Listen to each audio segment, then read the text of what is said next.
कुट्टी टाकायला सुरू आहे आणि सर्व शेळ्यांची एकदम कुट्टी खाण्यासाठी हे गर्दी व्हायली. परंतु गव्हाणीची साईज सफिशियंट असल्यामुळे सर्व शेळ्यांना चारा एकदम व्यवस्थित मिळणार आहे. तर इकडच्या पण कप्प्याला कुट्टी टाकून झाले, इकडच्या पण कप्प्याला टाकून झालेली आहे. आणि ही जी कुट्टी आहे ते मिक्सर आहे, सुबाबळ, गिनीगोल, मका याचं, तरच त्या शेळ्या एकदम व्यवस्थित खातील. त्यामुळे तुम्ही पण तुमच्याकडे शेळी पालन असेल तर तशा प्रकारे मिक्स कुट्टी करून कधी पण टाका आणि तेच फायदेशीर ठरते. तर इकडे जे आहे ते प्रजनसाठी बोकड आहे. इकडच्या पण कप्प्यामध्ये आम्ही शेळ्यांना कुट्टी वगैरे टाकलेली आहे. इकडचा लॉट आता विकायला येईल थोड्या दिवसात. आणि हे जे पिल्लू आहे, हे पिल्लू जर बघितलं तर हे जवळपास फक्त 4-5 दिवसाचंच आहे. ज्यावेळेस शेळीला फक्त 1 किंवा 2 पिल्लं होतात त्यावेळेस त्या पिल्लांची क्वालिटी खूपच स्ट्रॉंग होते आणि अशी पिल्लं अशा पिल्लांना मार्केट पण खूप जोरात राहते. तर तुम्ही म्हणजे एका वेळेस जास्त पिल्लांना जन्म देण्यापेक्षा जेवढ्या तुमच्याकडे कमी आणि क्वालिटी जर बोकड आणि पांढरं झाली तर त्याचं वेगळंच फायदा असतोय. आता हे पण पिल्लू ओरडायले कारण ही शेळी जी आहे ती कालच येलेली आहे. तर ज्यावेळेस सुरुवातीला शेळीची पिल्लं वगैरे येतात त्यावेळेस तुम्ही त्यांना व्यवस्थित दूध वगैरे पाजणं खूप गरजेचं आहे.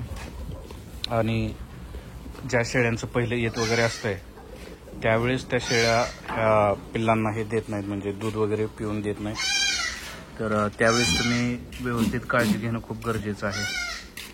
आणि रोजच्या रोज त्यांना सुरुवातीला 5-7 दिवस तर दूध पाजणं खूप गरजेचं आहे. जर तुम्ही ते नाही केलं तर मग पिल्लांची तब्येत वगैरे नीट राहत नाही आणि सर्व काही पुढचं नियोजन कोलमडू शकतं. तर शेळीपालन करत असताना अशा गोष्टींची खबरदारी घेणं खूप गरजेचं आहे, तरच ते यशस्वीरित्या हे होऊ शकतं. तसेच काही पिल्लांना डोस वगैरे देऊ शकता किंवा एखाद्या शेळीला जर जास्त दूध येत असेल तर ते दूध तुम्ही दुसऱ्या पिल्लाला वगैरे पण देऊ शकता. तर हे पिल्लू ओरडायले कारण हे सकाळचे झाले.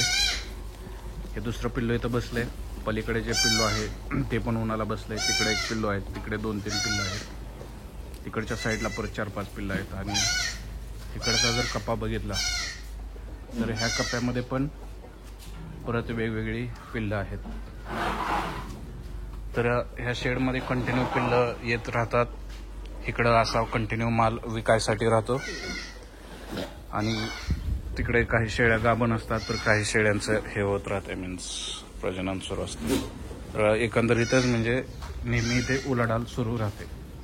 म्हणजे जेवढं काही शेतीतून तुम्ही शिवरीपाला वगैरे ते टाकता त्याच्यानुसार तुम्हाला विकली उत्पन्न मिळत जाते. फक्त सुरुवातीलाच वेळ जातो की शेडची बांधणी वगैरे करताना ते. तर इथे काय शेळ्या थोडंसं भांडण वगैरे करतायत, तर त्यासाठी थोडीशी खबरदारी तेवढी घ्यायला पाहिजे. आणि मित्रांनो, तर मी गवत वगैरे शेळ्यांसाठी कसं असावं किंवा काय किती माणसं लागतात हे सगळं नियोजन वगैरे तर सांगितलेलं आहे. त्यामुळे तुम्ही व्हिडिओला लाईक करा, सबस्क्राईब करा आणि कमेंट पण करा व्हिडिओ वगैरे कसा वाटत आहे. तसेच इकडे आहेत आमचे गावरान कोंबडे आणि इकडे आहे आमच्या कोंबड्याची जाळी. आता काही कोंबड्यांनी अंडे दिलेत, काही कोंबड्याचे पिल्ले निघालेत, तर वर परत एक अंड्याला कोंबडी बसवली. म्हणजे इकडे गावरान टाईपचं प्युअर गावरान चिकन मटण घरच्या घरी खायला होतं किंवा त्यांचे अंडे वगैरे पण खाण्यासाठी मिळतात. तर व्हिडिओ कसा वाटला आणि तुमचं जर काय दुसऱ्या गोष्टी वगैरे असतील तर ते सांगा. आता हे पिल्लांना परत थोड्या वेळाने दूध वगैरे पाजावं लागणार आहे. तर हे असा होता हा व्हिडिओ की ज्याच्यामध्ये आम्ही माहिती टाकली की शेळ्यांना कसा चारा वगैरे टाकला जातोय आणि लहान पिल्लांची कशी काळजी घेतली जाते. तसेच हे आहेत शेळ्यांसाठीचे काही औषधं वगैरे ज्याच्यामध्ये त्यांना डोस वगैरे तो दिला जातो. तर मित्रांनो, व्हिडिओला शेअर, लाईक, सबस्क्राईब करा आणि हे करत जावं. पाठीमागचे पण मी काही जुने व्हिडिओ टाकलेत, तर जुन्या व्हिडिओमध्ये सर्व माहिती दिलेली आहे. तोच तो व्हिडिओ रिपीट करण्यात हे वाटत नाही, त्यामुळे मी तो बनवत नाही. तर ठीक आहे, चला मी व्हिडिओ स्टॉप करतो.